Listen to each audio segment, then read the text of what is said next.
I saw Newt Gingrich last night doing what the rest of us are doing, and that's pretty much raving about the president's address to Congress. On our guest line, let's welcome the former House Speaker. He's the author of Treason, of course, one of the most iconic voices and presences in America, former House Speaker Newt Gingrich. Mr. Speaker, sir, how are you?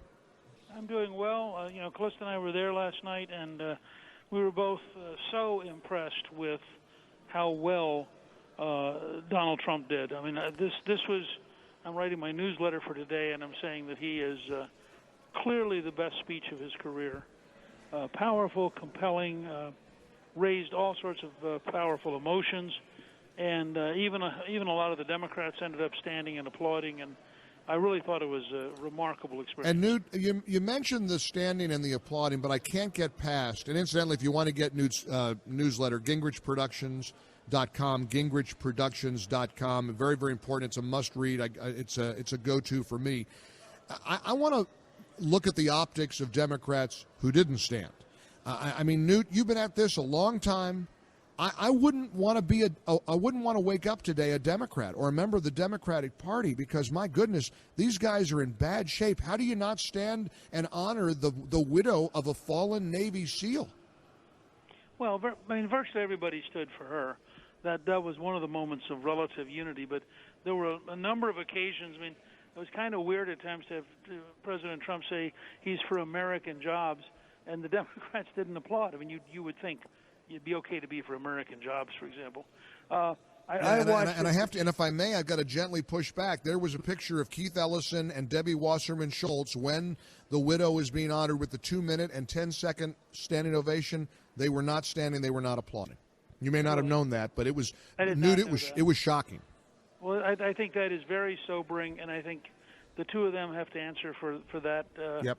It's almost startling, frankly. It is. It blew my mind. Ben Shapiro wrote about it. The two of them why they didn't stand. Well, I mean, it was the opposition to Donald Trump. One presumes. How do you not support But I think it's important to say to a guy like Keith Ellison, who wants to be a national leader, right? And Debbie Wasserman Schultz, who was the Democratic National Chair, right? So why wouldn't you stand for the widow of a Navy SEAL killed while defending America? I mean, I think that's a useful thing to get in. Startling is the right word. You know, there's a theme I keep hearing from people today, and I think it's spot on. Last night was the moment that Donald Trump became President Trump. Do you agree with that? Well, I think he became President Trump when he swore the oath of office, and I keep telling people he is by definition presidential because the American people made him president.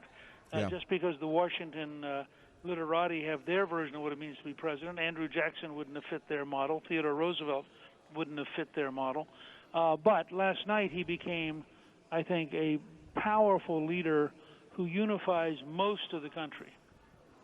Newt, let me ask you about what your analysis that I saw last night with Sean on Fox News when you say it's a fascinating thing to study this man, because every time you think you've got him figured out, he veers off into another territory. Let's face it, nobody saw this speech coming last night. I didn't. I mean, no one knew what he was going to do. No one could have anticipated how successful he was with this speech. Talk about the fascination of trying to understand where he's coming from. Well, I think what is really intriguing is that he is an entrepreneur who lives in the moment, gets up every morning, and is 100% engaged. And you see him this way with people. If you watched him going in and out of the U.S. House last night, he's totally focused on whoever he's talking to. He lives life to the fullest, and he's learning constantly. He's one of the 3 or 4 smartest people ever to be president, and that's one of the things that people in Washington just cannot get. They don't get it. This is really, really smart man. Yep. And in that context, he is learning. I mean, I said early on, he had the best learning curve of anybody I knew, and he had a huge mountain to climb learning. So we're watching him learn. We're watching him grow. He's more in control of the presidency today than a week ago. He'll be more in control of the presidency a week from now. He is gradually shaping his ideas surrounded by absolutely world-class people. I mean, when you have General Mattis as Secretary of Defense or General Kelly as Secretary of Homeland Security, you can't get anybody any better. And so he's got serious adults advising him. They're not intimidated by him. They're not afraid of him. And I think you're going to see a team grow out of this that will be quite remarkable.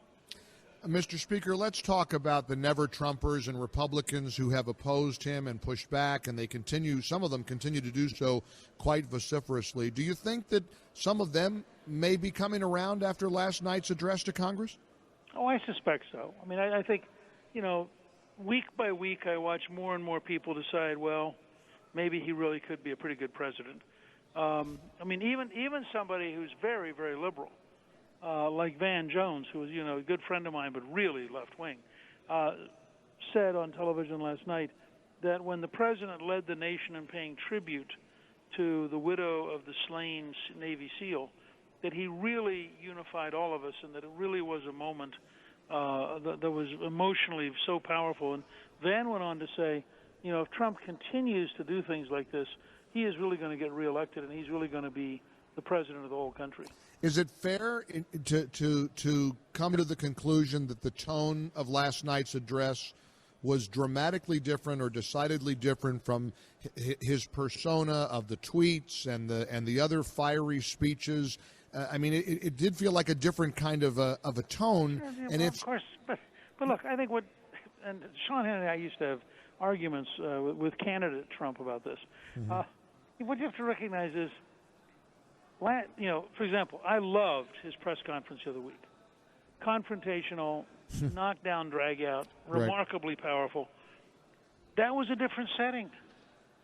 He's coming into this room as President of the United States with the assembled full power of the American system. He has the Supreme Court, the Cabinet, the Joint Chiefs of Staff, the House and Senate Democrats and Republicans, the diplomatic corps. He has guests up in the gallery, both his and others, and he's going to be televised to the entire planet. And so I think he came in subdued because he wanted to be a reassuring, unifying figure who was easy to understand and who was committed to helping make America great again by bringing Americans together to do it. And I thought his opening, where he started with Black History Month and our whole history of dealing with race in America, the problems we have with anti-Semitism and his condemnation of it, the problems we have with the 2 Indian Americans who were killed in Kansas City. I mean, that was a remarkably powerful bringing together of moral force, which I suspect the average Democrat would have expected from a Democrat, but we're really surprised to have a Republican president that direct, that committed. And I think he's trying to say something very real here. He wants to be president of all of America. It was a major turning point. There's no question, and it feels pretty good to be sitting where folks like you and I are sitting today, because at the risk of saying to the world, I told you so, guess what? I told you so.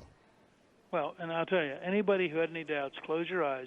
Imagine that it had been Hillary Clinton giving the speech last night with her nominee for the Supreme Court, and you'll feel just so much better about Donald Trump. Not only that, but we would have, if she was there last night giving the presidential address, we would have had Ruth Bader Ginsburg in the front row falling asleep. So there's that. I mean, but and I joke about that, but let's be very clear. The Supreme Court is the most foundational aspect of why so many of us were fighting so hard for so long for Donald Trump. And he has met the test. I mean, he kept his word. He issued a list that was superb of conservative potential justices. He picked one of the list he had issued. That Gorsuch is clearly going to get approved, and that's a big building block. When the press says, "Well, what has Trump really done so far?" Man, that is a big step in the right direction. It sure is. Mr. Speaker, I always appreciate so much your perspective. Keep fighting the good fight. Get his book, Treason and Novel. Give all my best to Callista. All right. Take care.